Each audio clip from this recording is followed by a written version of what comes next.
Hello, everybody. My name is Regan Archibald, and the reason I do these videos and the reason we have this show is because a lot of people are unhealthy, and I don't want you to be one of them.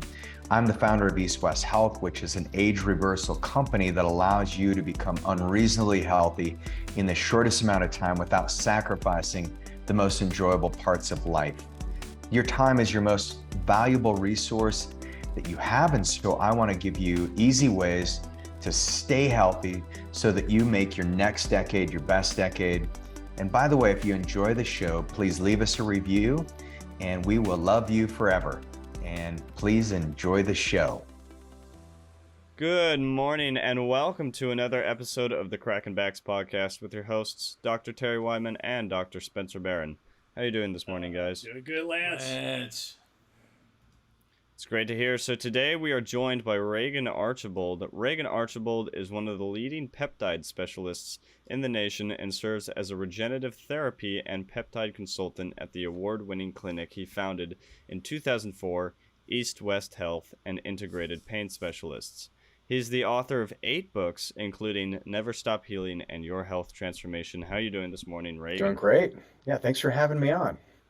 Oh, That's great to hear. This is great, and thanks to Scott Akerley for putting all this stuff together. Yeah. But I gotta welcome you, Dr. Regan, and I gotta ask you, when you're not riding the Wasatch Crest Trail, or maybe even running some boarding laps on Mount Baldy, you have devoted your life to figuring out how to increase wound and joint healing, increasing physical and mental performance, as well as reconnecting people with a healthier lifestyle.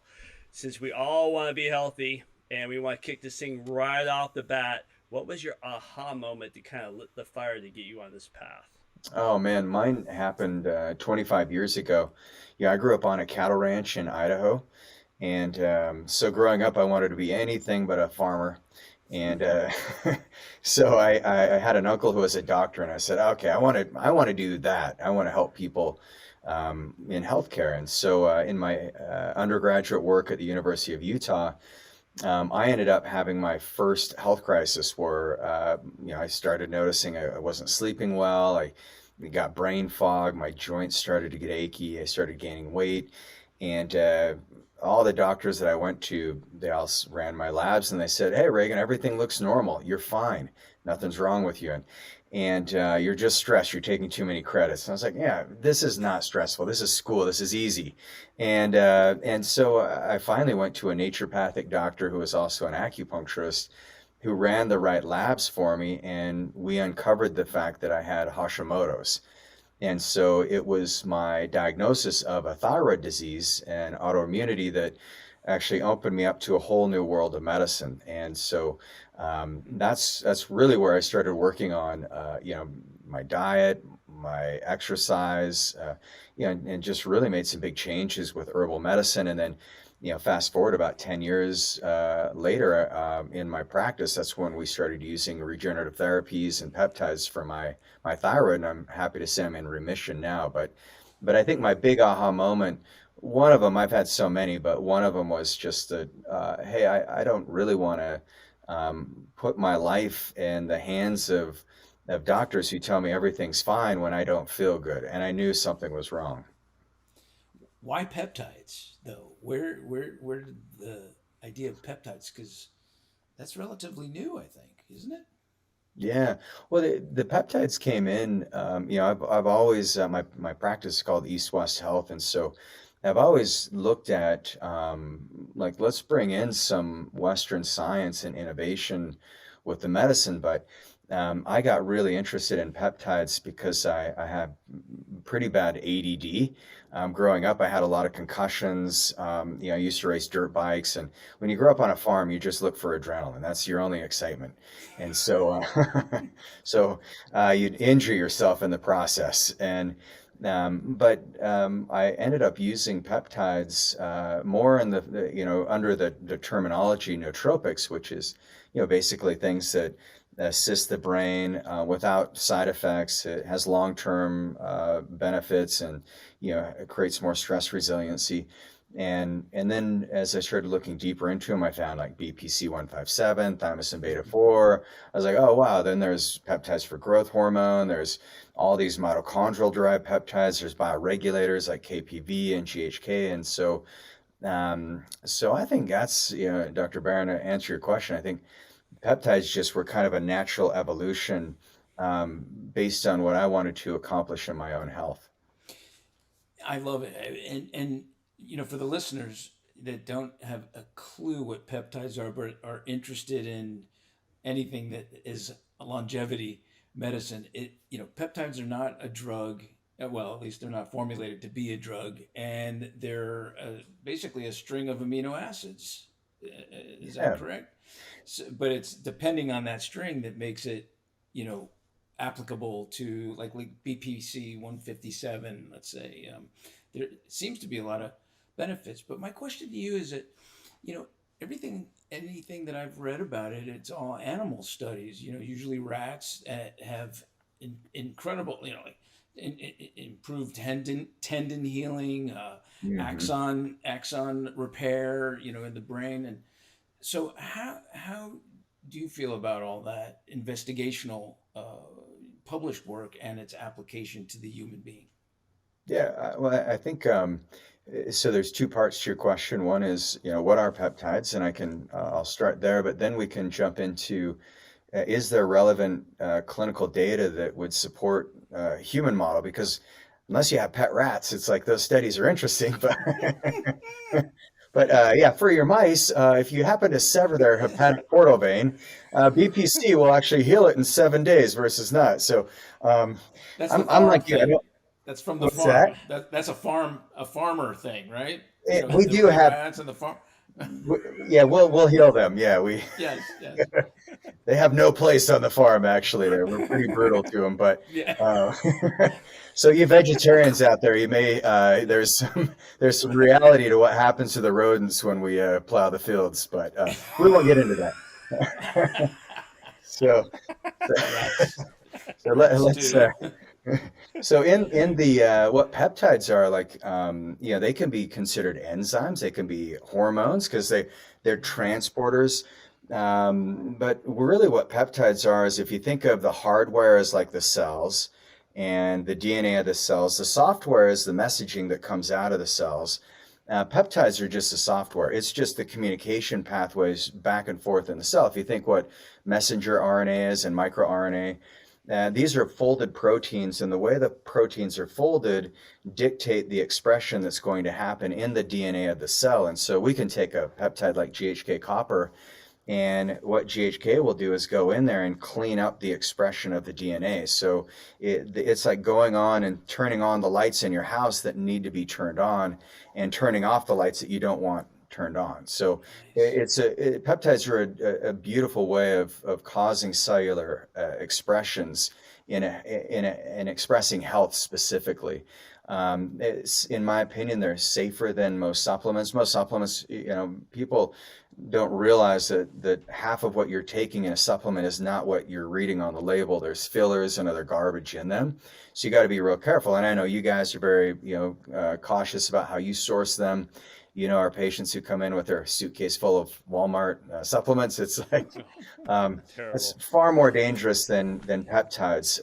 Peptides right now, if you think about what the benefit is it's an easy way for you to get a really clean genetic expression in your body that will mitigate massive amounts of health. And so when it comes to the clinical trials, here's what a lot of people don't know. A lot of people will give me this and they'll say, oh man, but it's only animals and rats. And I jokingly said, well, if you have pet rats, then it's really good. The research is solid.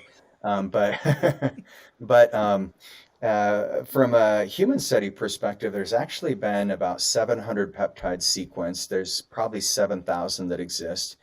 And of those, 286 have been FDA approved to treat specific conditions. So there's actually a lot more human clinical trials that have been studied than people ever reference because a lot of the peptides that we use are some of those that still haven't gone through the phases of FDA trials. So an example would be like tesamorelin. Tesamorellin's a growth hormone releasing peptide.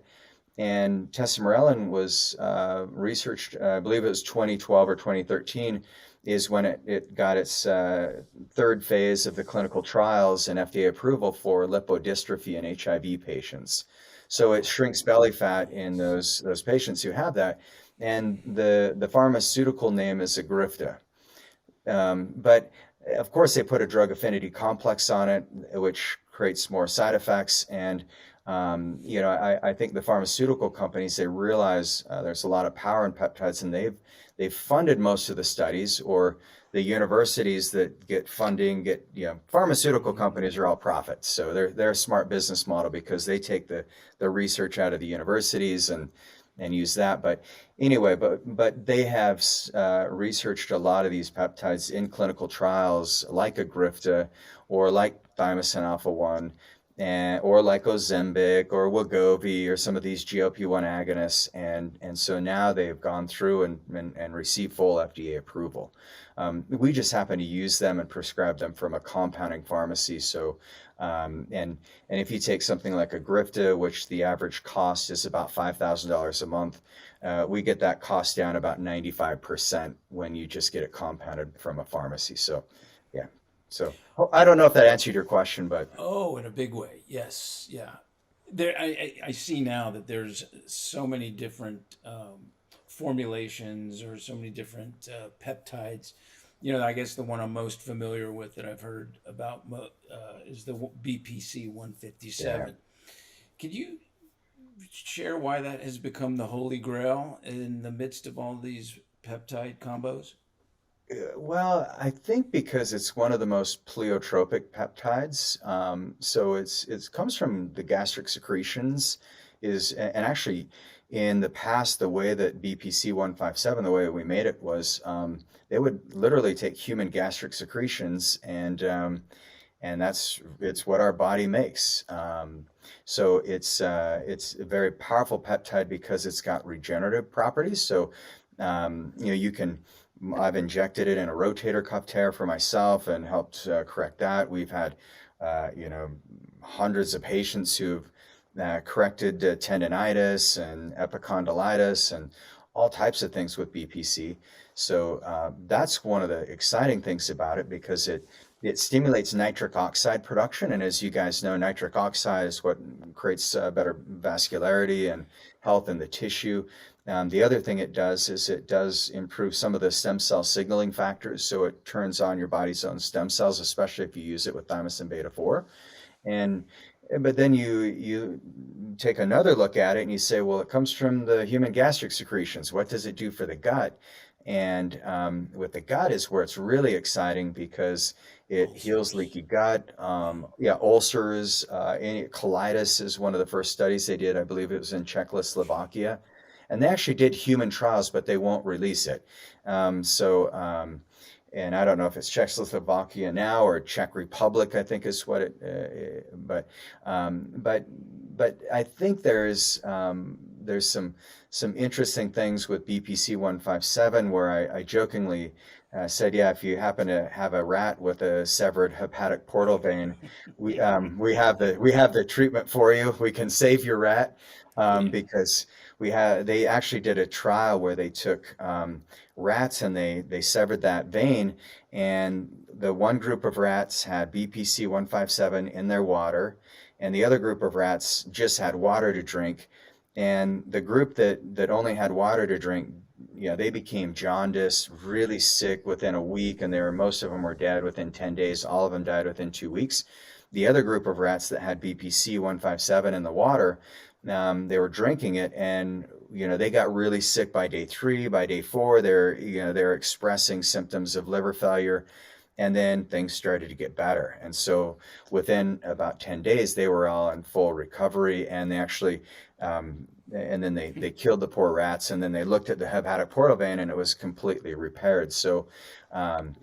So there's some real powerful properties to BPC. So, Dr. Barron, I think one of the reasons why it's such a darling in like the biohacking world and physical fitness world and longevity world is because of its reparative properties, both internally and externally. So my burning question, actually I have lots of them, but the two that are appropriate for right now is you started to talk about how they are synthesized or manufactured or from the gut, from secretions, gut secretions that for the is it just the BPC It's the 157? BPC or like KPV. Yep. Okay, okay. So, but then how is it oral? Is it injectable? What is it both? And Yeah, is there a preference? And it's a great question. So you could administer, and that's the other thing is the majority of peptides are they're very unstable molecules, and that's why a lot of peptides, the research has been done, but the pharmaceutical companies kind of left it because they have a short shelf life, they're hard to manufacture, and but BPC is one of those that's more robust because it can be used. You can use it iontophoresis, so you can use it in a patch. You can use it just topically. You can use it intranasal. You can use it as a spray. You can take it orally, or you can inject it. oh, So jeez. it's awesome. Doesn't it come?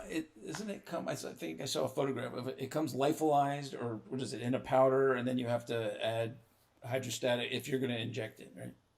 Well, and usually the compounding pharmacies we use, they already they reconstitute it. Yeah. But sometimes, yeah, if you 4 out of 5 peptides are purchased on kind of the dark web, where you go to places where it will say research only or for animal use only. I'm not a big fan of those because there are some inherent risks because they're 98% pure, they're not 99.9% pure. And so there's some impurities that you do want to filter out on those research-based peptides. And so BPC is always delivered, here's your bacteriostatic water, here's the lyophilized agent, and then you reconstitute it and inject it. But usually that's a big sign that you're not getting it from a compounded pharmacy that's kind of gone through all the FDA approvals. And I guess the second question, that the moment you said something about um, tendinopathies or tendonitis or joint problem that you've had experiences with either yourself or Oh patients or yeah, so, that both, yeah. so is that injected directly into, because I mean I keep pointing to my thumb because my thumb hurts and I'm a chiropractor and it's been Yeah. hurting for like a year now, so I'm just wondering how that would if how you would manage that with BPC. Yeah. So just inject it right into the area where you've got the pain. It'd be awesome for you. So it's not just a bloodstream. It's not just something that you want in the bloodstream to be assimilated, but you could actually go focal point with it. Yeah. Yeah. Go more concentrated. Yeah. With tissue damage. Yeah. Goodness.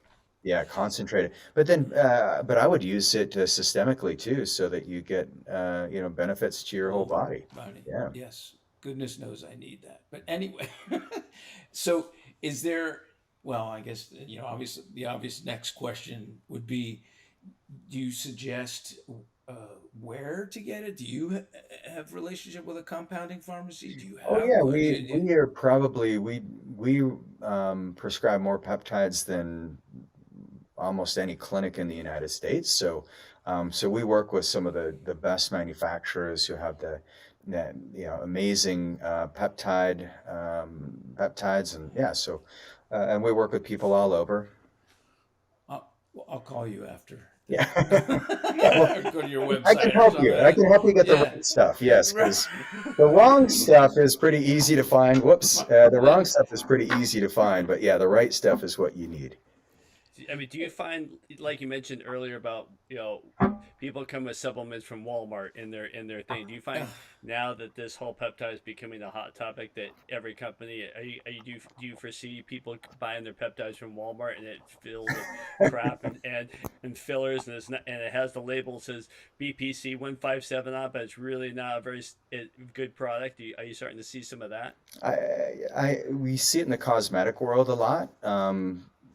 Because peptides for the face and the skin, the hair, that's been pretty well popularized. And I've talked to some of my pharmacists, and yeah, they're very skeptical of it. And when they've actually tested these structures, because peptides, it's the way that you structure the amino acids, and it's kind of like the difference between having a house built with a really good foundation versus, well, we didn't quite backfill it in the left corner. It might sag later on. It's just you're not getting the same energetic expression.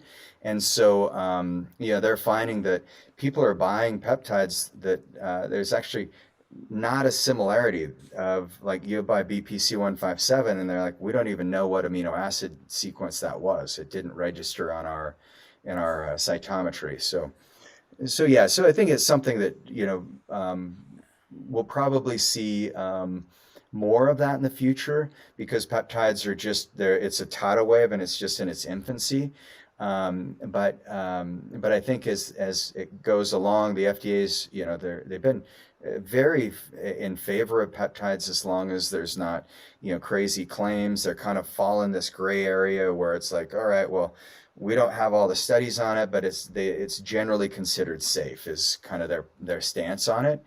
And so as long as people don't do crazy things and make outrageous claims like we can heal your rat's severed hepatic portal vein, then I think we're all safe. You can't say Especially, that. especially after it's been run over by a combine or something like that, Right. right? But then we'll kill it again.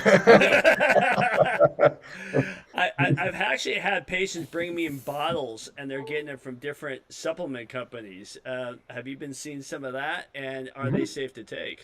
Yeah, so there's certain supplement companies that are making it, and they do a really good job. Okay. Yeah. Now, you said that there are oral formulations, but then aren't they unstable in the stomach due to gastric juices, even though that's where they came from? Well, and that's where there's only a handful of peptides that do well orally.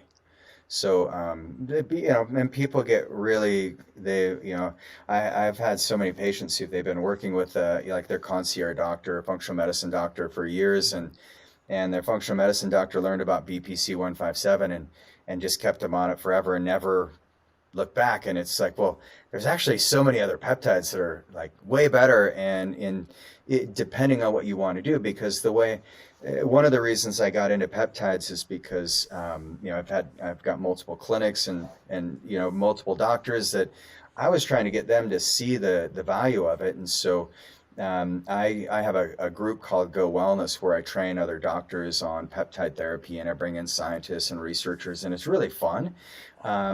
But I did that because I wanted to get out of that mindset that peptides, you want looking at peptides to treat a condition versus looking at peptides to optimize health. And so I think the worst thing you can do is just say, well, BPC 157, who doesn't need that?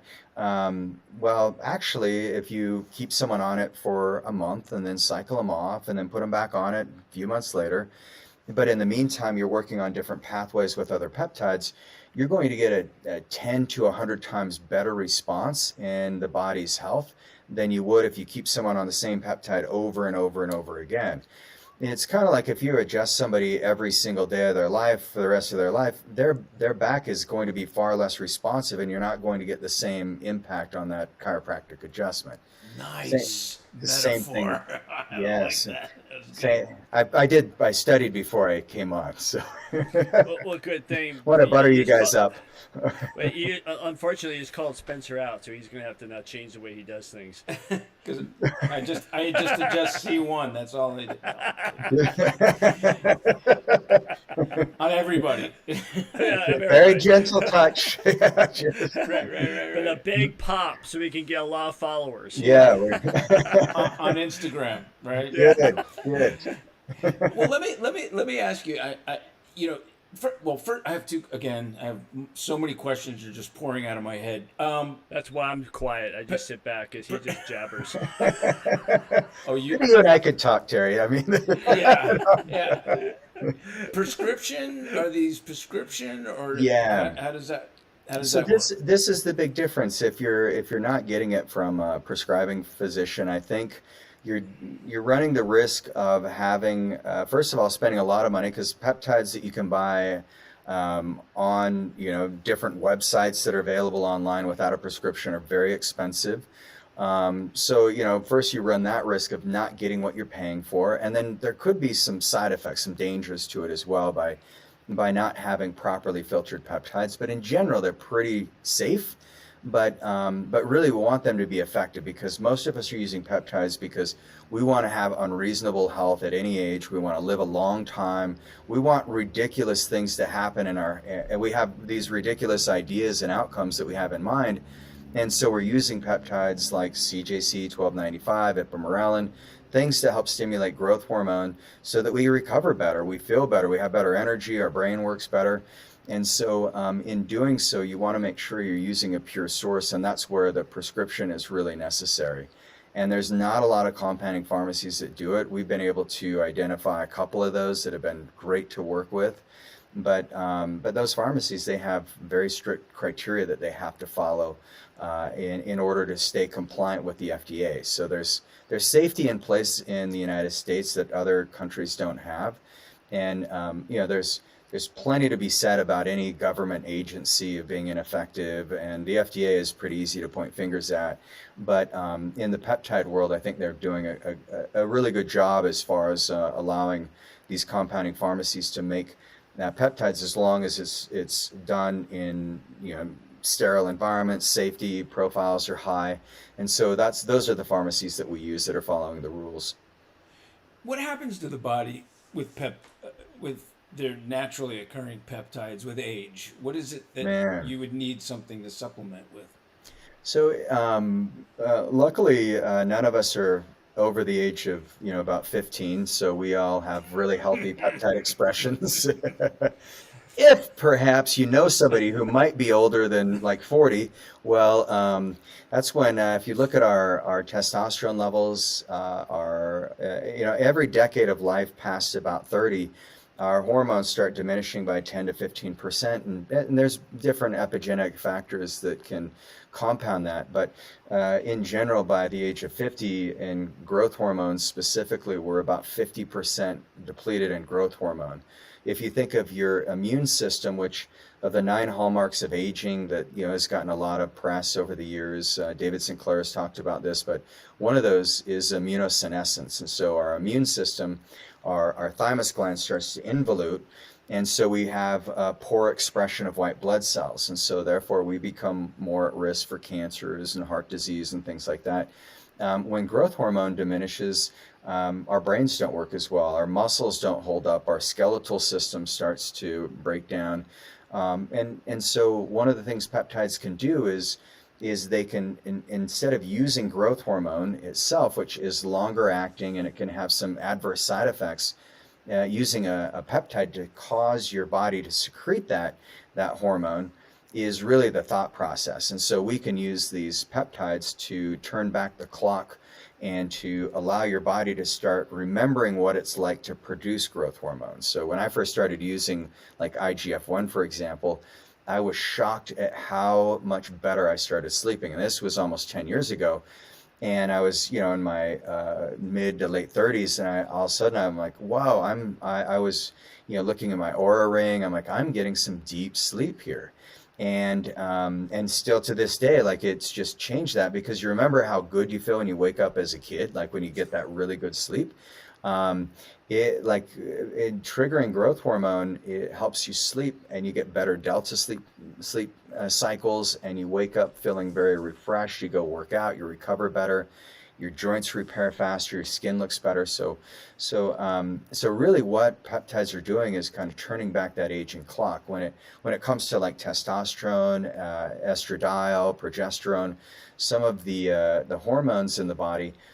We use a peptide called kispectin or gonadorelin, and we go upstream and we stimulate the luteinizing hormone for men, for example, with a peptide.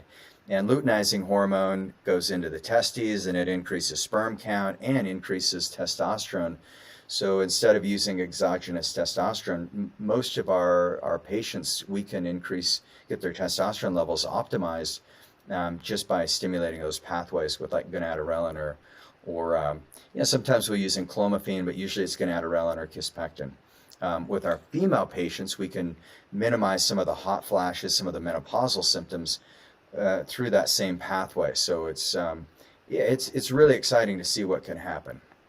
So how would you test someone to determine? Now I get it that most of America comes to us and says, I'm in pain or I have this condition. But how would you test somebody for what peptide they need based on prevention?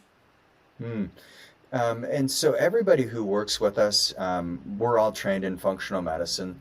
And so we run a very comprehensive blood work before we prescribe any peptides. And then we meet as a team and we put together 6 different phases of peptides. So peptides, when you stack them together, so rarely would we ever use BPC 157 alone. We'd always put another peptide on it because it turns up the volume of both of them.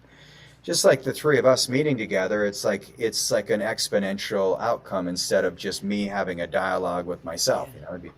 So we get together, we look at all the blood labs, and we're looking at cardiovascular function, liver function, kidneys. We look at all the nutrient deficiencies, hormone deficiencies, and then we structure a plan that helps optimize that. And then when we rerun labs, we see about a 30% improvement in that first 6 months, and all of the cardiovascular markers, usually hormones are balanced, everything else looks great. We see an 82% improvement in sleep, 300% improvement in energy levels. We have patients who could barely get out of bed because of their Lyme or mold exposures, who are now lifting weights and they're fit. And I got a patient she told me last night she's going to do an Ironman, and I was like, I don't know if that's the healthiest thing, but okay, we'll see. Whatever you want to do. And this was someone who she couldn't even walk from her car to her house without gasping for breath. So, and that's, and there's been amazing things that we see with the gut, with microbiota, with, any kind of mycotoxins. There's a peptide called LL37, and then another one called VIP, the vasoactive intestinal peptide, that are really favorable for eradicating different overgrowths of viruses or bacteria, even parasites in the gut. And I think LL37, it might actually be one of those peptides that completely transforms our use of antibiotics. So we may be shifting over to this in the future. So, because, we can only prescribe so many more of those things before we just kill everything good. And so LL37 is very selective. It's naturally secreted in our bodies as it is. And so, but it doesn't kill the good with the bad. Real quick, I hope you're enjoying the show. But if you're somebody who wants to take your health to the next level, maybe you're an entrepreneur and you realize that you are your only impediment to growth. Maybe you have kids that you're chasing around or grandkids. Maybe your knees are starting to ache. You're starting to notice that aging is catching up. We'll schedule an appointment with one of our health ascension specialists so that we can get the right labs ran for you. And then my team and I can review those labs, meet with you, and get you a personalized peptide protocol put together. And that will help you recover your health, feel, look, and perform your best no matter what age you are. All you need to do is text or call us at 801-582-2011. I hope you're enjoying the show, and I can't wait to talk to you soon. This question would have come up much more rigorously by Dr. Terry if this was a year ago and COVID was still, a big problem in California. Obviously, our governor in Florida has been wonderful about, and so what would you have told somebody a year ago or 2 years ago that wanted to keep their immune system up and prevent, prevent infection or disease? What would you have done? Or what did you do? I can tell you what we did do. And, Dr. Terry, it might incriminate you though if I or Go no, I'm ahead. joking. Spencer loves to incriminate me, so go ahead. And in California, every time I'm there, I'm like, I probably broke a law and I'm not even aware of it.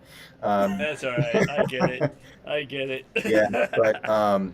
but really, what we did is we started using thymosin alpha one, and we saw dramatic improvements. Thymosin alpha one was soon the all the manufacturers, the compounding pharmacies making it, the FDA, because too many people were vocal about the benefits of thymosin alpha one, which actually is it's one of those peptides that received orphan drug status for autoimmune conditions. So it seems to be really favorable for like MS. It's actually an adjunctive therapy that makes chemotherapy more powerful as well, and it's a natural secretion from your thymus gland. But too many doctors were getting on Instagram, social media, and saying, "Hey, we're treating the virus at the time with thymosin alpha one," and so we shifted to ABP7 because it actually has a little more regenerative properties. It's also a thimulant, and that worked just as well, if not better. And then Selenk, which is a nasal spray. Selenk has some antiviral and antimicrobial properties because the sinus cavities is where the virus was replicating, and that's where it became super infectious. And so Selenk had really favorable outcomes for our patients. And then we were using some umbilical cord tissue allografts, and that seemed to work really well. It's using it subcutaneously. So yeah, those are some things we did, along with like lifestyle and diet and stress mitigation. I think stress is what compromised our immune systems far more than the virus did. What's Selenk? What is that? Selenk is it's considered a GABAergic. It's a peptide. It's kind of like a natural benzodiazepine. So it triggers the release of GABA in the brain, so you feel more connected, more calm. It's an anxiolytic, but it also helps you stay more focused. So it's really powerful, but it also happens to have some antiviral and antimicrobial properties. So this is what I love about peptides is they're pleiotropic, and that's like a fancy word for, they have like multiple benefits. Like it's not just one pathway. Like a drug, like those small molecule drugs, they work on a singular pathway, and when you shut off a singular pathway, you have to suppress one part of the body to activate another, and then there's going to be side effects. But when it's pleiotropic, you're turning on thousands of pathways, and so then your body orchestrates this beautiful biological event where your body can actually heal. So Selenk is a great one. So far, what we're getting. You said something earlier about conditions. People usually come to us, or they get turned on when they hear, "Oh, this can help ulcers." But I think what you're impressing upon the public that's listening or watching, and that is that it crosses over. A peptide can help ulcers, but it can also help other things, or a certain particular one. Is that what I'm understanding? Because Totally. there's Yeah. like a list of things. I even saw Crohn's disease and healing bone fractures and herpes viruses and thing. And I thought, man, one a peptide can cross over and do multiple things. It could help in Yeah. multiple areas. Well, and when you stack it with 2 or 3, or in my case, I average about 9 a day. Then you're targeting so many different areas, but you're turning up the amplitude on it, so you're going to get an even better benefit. And they appear to be incredibly safe, and especially if they're used properly. The peptide that's the most popular right now is a weight loss peptide called semaglutide. And semaglutide is it's a GLP-1 agonist, and in the clinical trials, it was approved 21, like August of 21, and it was actually almost as effective as bariatric surgery. And so it's so powerful, but it delays gastric emptying, and so you can get a little nauseated if you use too much. So we couple it with BPC 157, And that combination makes such a big difference for our patients on it. So they lose the weight, we get their diabetes reversed. It actually it's cardioprotective as well. So we see in the majority of our patients a lowering of some of the lipid profiles like LDL cholesterol. But the weight loss is just ridiculous. I mean, I have people who have not been able to lose weight, but then now that it's popularized, so many people, you can just go get it online, and then they're just using that, and now there's all these side effects because they're using too much. They're not cycling on, cycling off. They're losing muscle mass with it. So I think there's a right way and a wrong way to do it, but I've found that most doctors are so reductionistic. We want that one agent to tackle the one disease, and we're not willing to let others play in the cat box with us. And so just let all the kids play together, and it works better. I like that. In the world of sports medicine, we hear a lot of PRP and stem cells and stuff like that. Why aren't you hearing a lot more of these doctors doing stuff like this? Because I think it's less side effects and actually more effective. We've trained about 120, 130 different doctors so far, and so I just think that they're busy, they're getting good results. Why mess with it? But I think there's more and more adopting it, and you'll see it more mainstream in the near future. You train doctors to do that? I mean, like us, maybe? Yeah, well, you'd need to have like a prescriptive doctor on your Oh, team, like an MD or a nurse practitioner for sure. right. But yes, we do. We have Go Wellness is what it's called, is where we have a physician group, and that's where we do our training on peptides. Do, would you be able to do a telemedicine thing? I'm being selfish Absolutely. because I'm asking for me, but it's obviously also for the listening and viewing audience. But a telemedicine thing as well. 80% of our work is Oh, telemedicine. Yeah, it's great. yay! Yeah, so and we work with people all over. We actually have a patient in Singapore, Pakistan, lots in Canada, France, Italy, so all over, even international. That's great. I Now, got so. Oh, go oops, ahead. no, no, no, no. I was just gonna. I know I can't help it. It's like I'm out of my mind here. We just had a year-end podcast and we talked about which was our favorite for 2022, and I mentioned one in particular, but I think this is for 2023. This is already my favorite one. Well, there's no competition, so it's I don't know if to take that as an insult or a compliment. No, no, no. I meant my overall over the No, past 2 years favorite. oh, that's awesome. Well, I really appreciate that. No, I love this. This is great. But If you, go ahead, Terry. Go ahead. I was going to ask a question. are you gonna let me? No. I want to go since he's all going personal and asking. He's gonna fly you out just to train him. I got something that I got on my personal end. So, and it's He something can't that help is you. very- Forget it.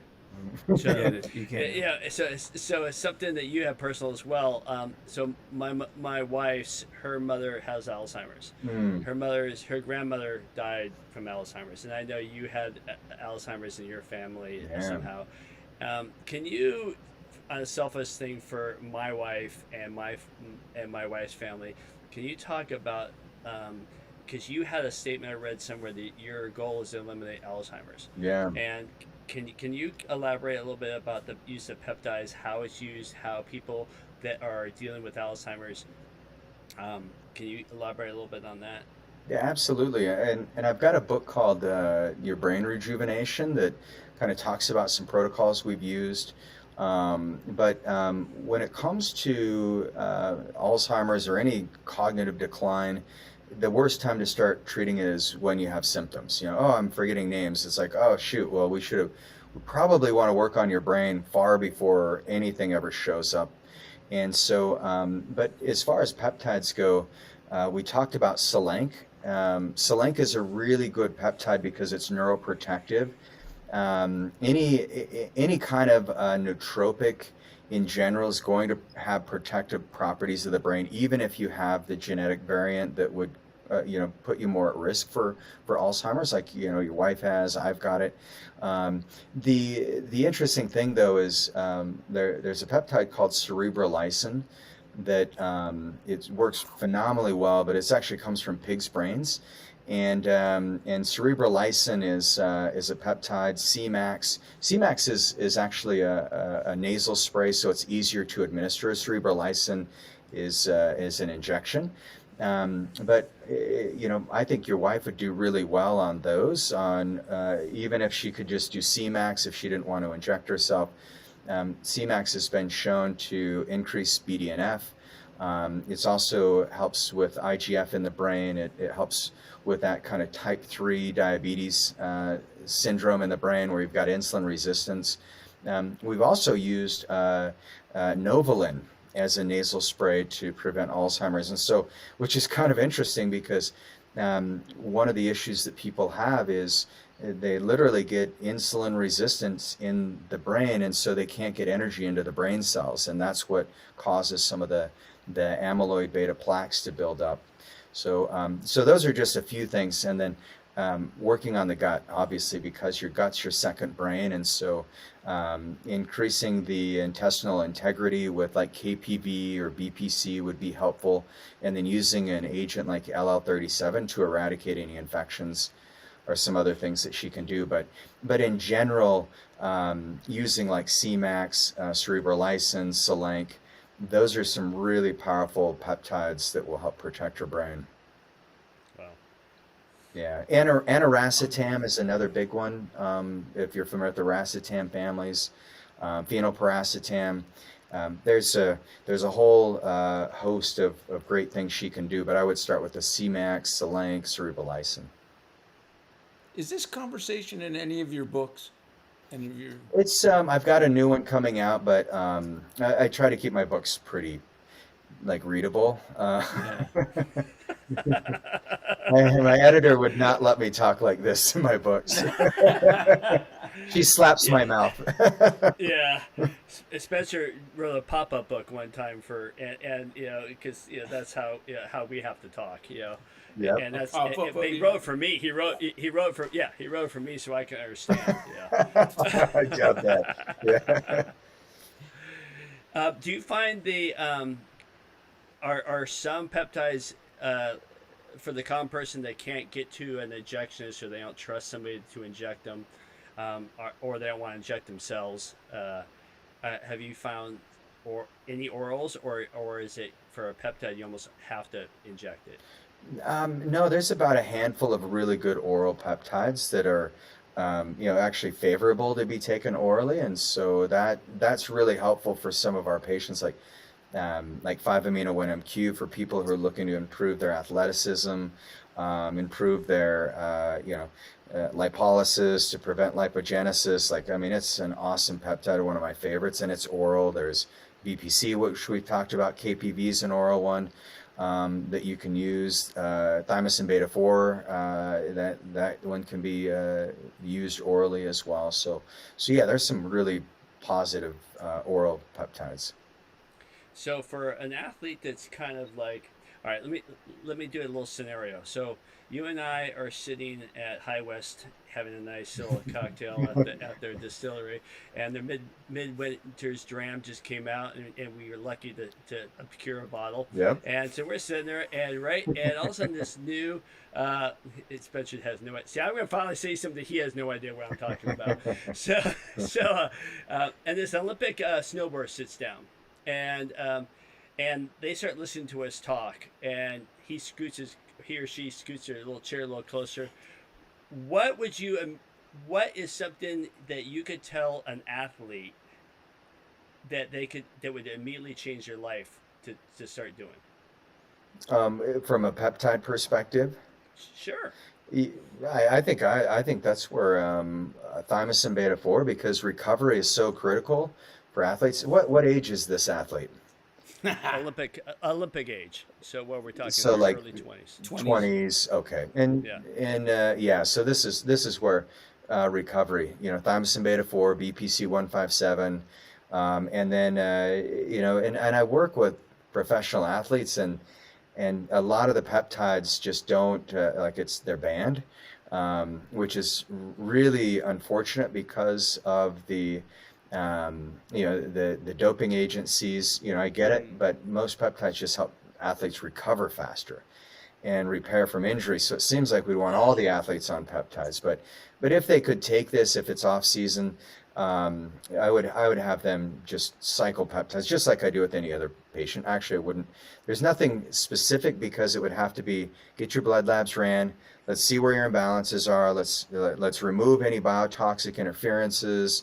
Let's reduce any deficiencies in your body and build those up, and then let's get you on the right peptide pathways and work on the mitochondria. That's where like MOTS-C is a really powerful peptide for athletes.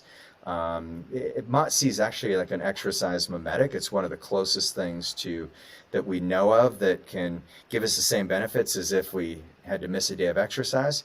But making sure they're taking that because they'll get better expression of their heat shock proteins, so they'll build muscle faster and recover faster.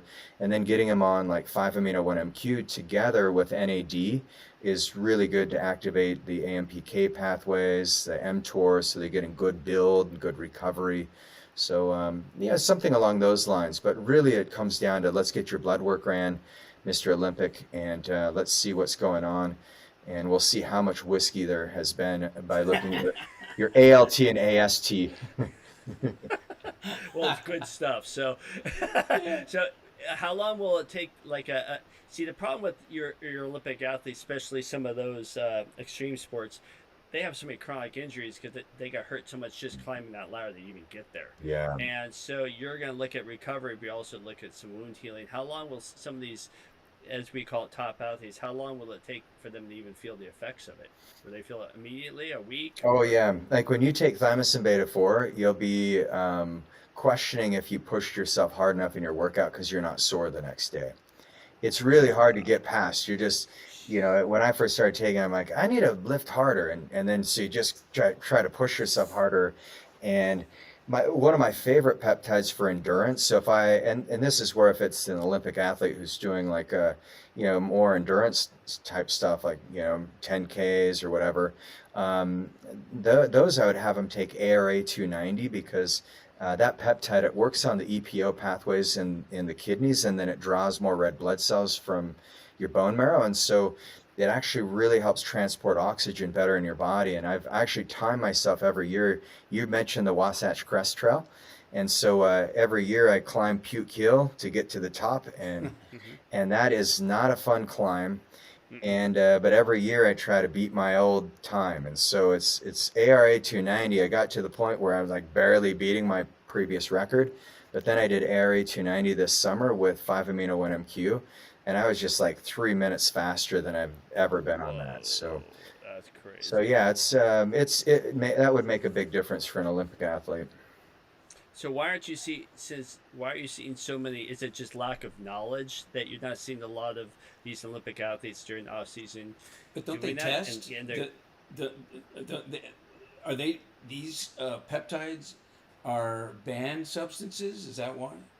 In some sporting, yeah, like in the NFL and NBA, and those guys will try to use them. And there's been a couple that have had some mean fines because they try to sneak it in and then they get randomized. So it's banned. But why aren't they using it more in the off season?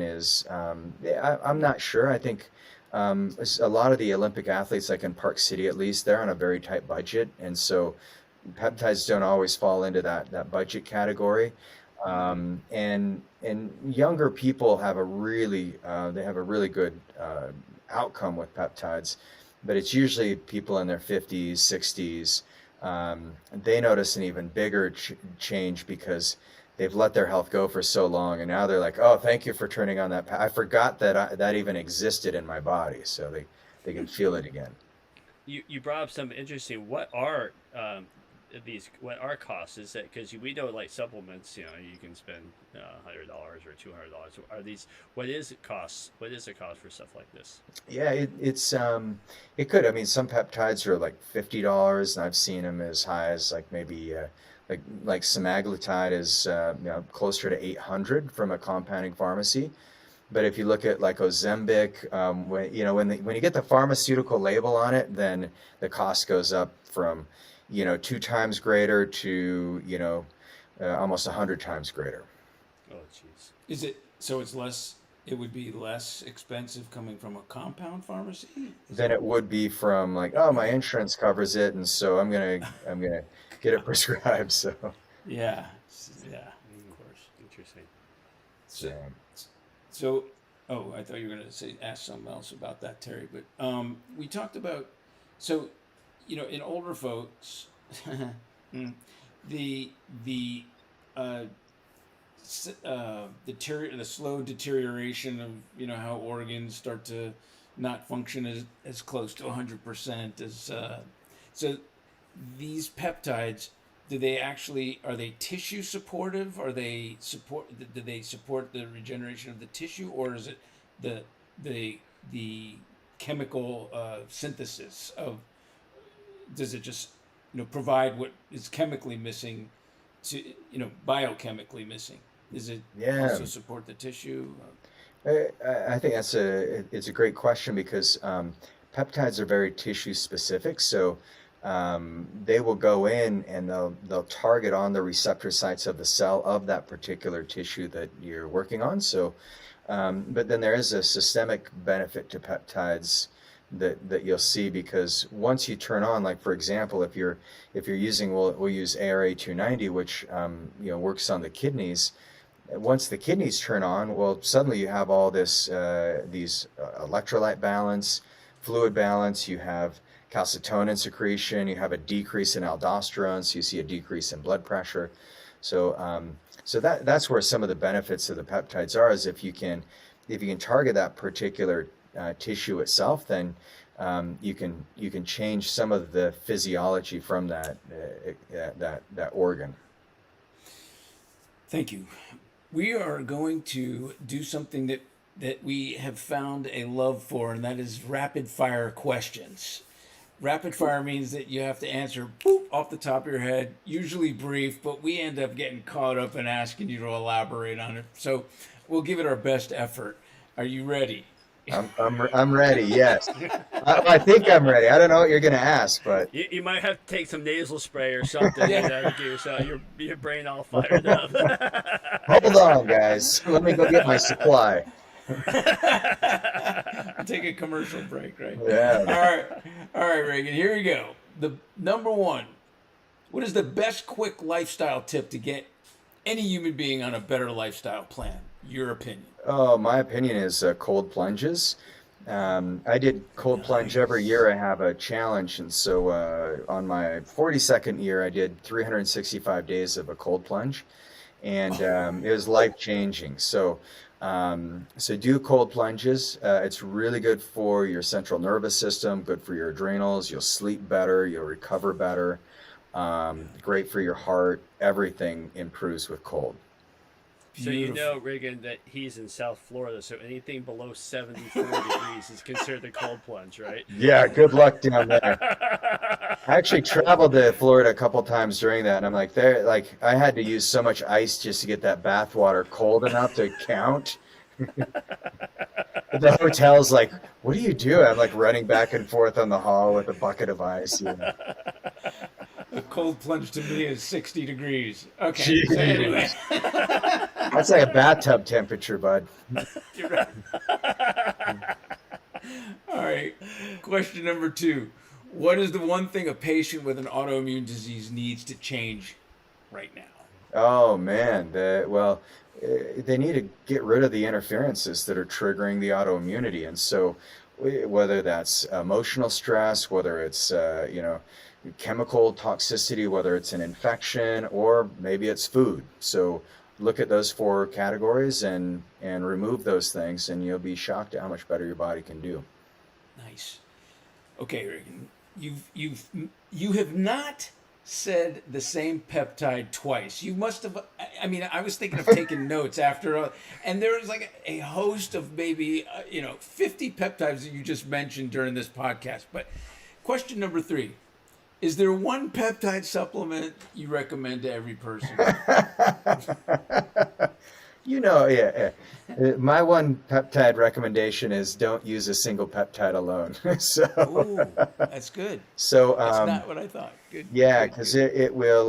There's no one size fits all, but if just so I can be nice and play along, but sarcotropin is a liquid blend, and it was actually approved. It's called sarcotropin IPA, and it's a medical grade food, but it was FDA approved for sarcopenia. So when the blood vessels get brittle and muscle starts withering and atrophying, it's a big problem because our number one cause of mortality after 65 is you fall and you break a hip. So sarcotropin IPA, it would be the one thing because it's got multiple things in it. So it's got GHRP2, GHRP6. It's got L-leucine, L-arginine, so it's got some amino acids. It's got DMAO for the brain, and it's got D3 and K7. So sarcotropin IPA would be the one. So there you go. Woo! I just started typing it. I'm thinking to myself, man, I'm going to be writing for hours after this. I'll send you my peptide handbook. It's got all these and more. It's got even stuff we haven't covered, and it's very easy to read. Oh, you're Favorite podcast, Terry. Favorite podcast right here. I want to be a new man for 2023. Oh, yeah. All right. Question number. Oh, sorry. Go ahead, Terry. I felt something building up inside of you wanted to ask. Yeah, but no, go. You were going to cut me down, weren't you? I No, know. I would never do that. That's not my new hack. You know, I'm not going to cut you down. All right. Go, my love. Speaking of hack, biohack. Question number 4 is your best new biohack tip that you've learned. So I've been using the Catalyst suit, and my wife's a Pilates instructor, so we have a couple reformers at my house. And so from a biohacking perspective, you really get some muscle burn if you stack the Catalyst suit with Pilates. It's awesome. And if you don't know what the Catalyst suit is, I would just recommend everyone Google it. But it's basically you're running electrical current through your body. Yes. You put a suit on. It's really tight. It's uncomfortable. It's wet. It's cold. You're not gonna like it, Dr. Barron. It's too cold. It shocks the hell out of you. And so when you're trying to do Pilates, you're just like, zzz. So it's a really cool biohacking thing that 20 minutes and you feel like you just worked out 2 hours. Hey, Regan. Right now, I will fly you to Florida, and we're gonna watch Dr. Spencer do a cold plunge and the suit. It'll be the most entertaining thing we've done in 2023. So. I love it. I'm getting to question number 5 before you say another thing, or before you come up with another challenge. There was a podcast that our host wanted to stand up paddle from the Bahamas to South Florida, which is like a 24-hour event. And Terry's going, yeah, I'll do it if Spencer does it. And I go, oh, don't be volunteering me for things. Now I'll do the cold plunge. That's less of a problem. Yeah, well, yes, that's a long paddle. Yeah. 82 miles, and it's for a good cause. I mean, come on, Spence. You can't just live your life in a gym all the time. You gotta get out there and do some stuff, right? And get eaten by a shark. Okay.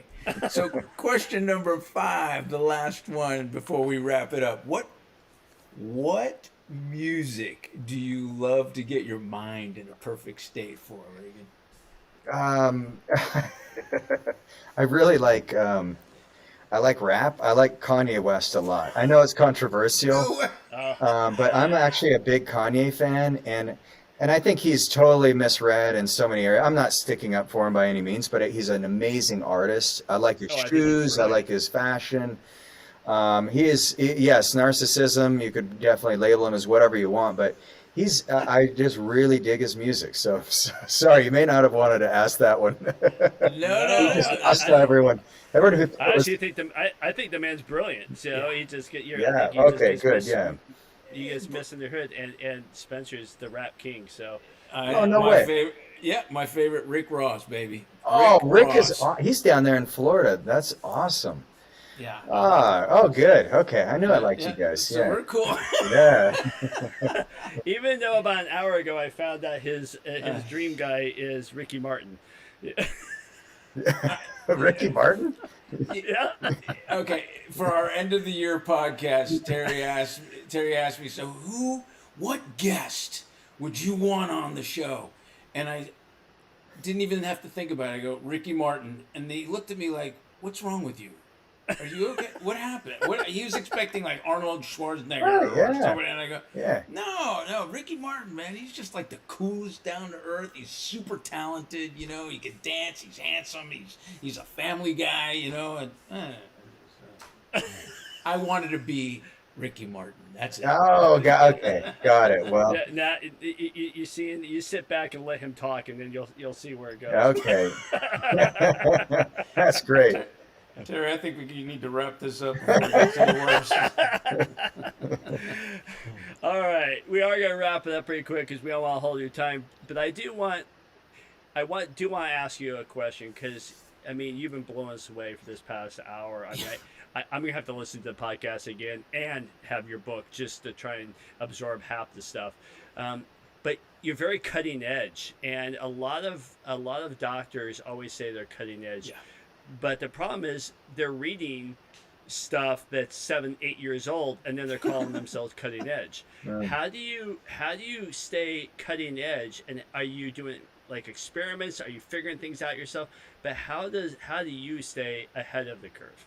What are your tips? I think the biggest thing is just looking at your body as your own laboratory. And so I have patients, I said, well, ask your psychiatrist if he's ever taken those drugs. So I've taken every peptide I've talked about today. I've swam in them, I've lived them, I've experienced what they can do. So I think that's the biggest thing. It was taught to me by one of my mentors, Dr. Maekawa, 25 years ago. And so it's something that I've held true to, just actually living the medicine and being the medicine is how you stay cutting edge and then always setting bigger goals. I always, if I work with somebody, I said, hey, I want to make your next decade your healthiest decade. Is that a problem? And no, of course, I want my next decade to be the healthiest. Okay, well, it's going to take some massive change then because you've got the universe trying to recycle you. And it doesn't care what you think, so you have to fight back with your biology. And so in order to do that, if I want my patients' next decade to be their best decade, well, mine needs to be my best decade. So I have to stay on top of that so that I can serve the people who need it most. Well, I got to tell you, man, Regan, we're wrapping this up because I'm on a high right now. I have had so much. I think I just drank through a fire hose, man. You just filled me with so much cool stuff. I can't wait to get in touch with you and try everything or whatever you suggest. Oh, appreciate that. Yeah, this thanks. would be great. It's been really fun. I appreciate you guys bringing some humor into it. I've been on too many podcasts where I feel like I can't move or I can't. Did I offend somebody? I mean, sorry for being human. Yeah. Yeah, right. Yeah. So No, you guys man. are great. So thanks so much. Thanks. And I hope you guys been- enjoy your new year and your podcast is amazing. So keep up the great work. Thanks, We buddy. really appreciate Appreciate that, it. and it's nice to know I have a new friend in Midway now. So Oh, when yeah. I visit my brother-in-law in Sandy, I am going to be hooking up with you, and Please do. And we'll meet at High West, and I'd love to pick your brain and maybe ride a bike with you or do something Totally. fun with you. So I appreciate you, and I appreciate your fun and keep doing what you're doing because you're helping a lot of man. people out there. Oh, yeah. Yeah. Thanks, guys. Appreciate it. Great stuff.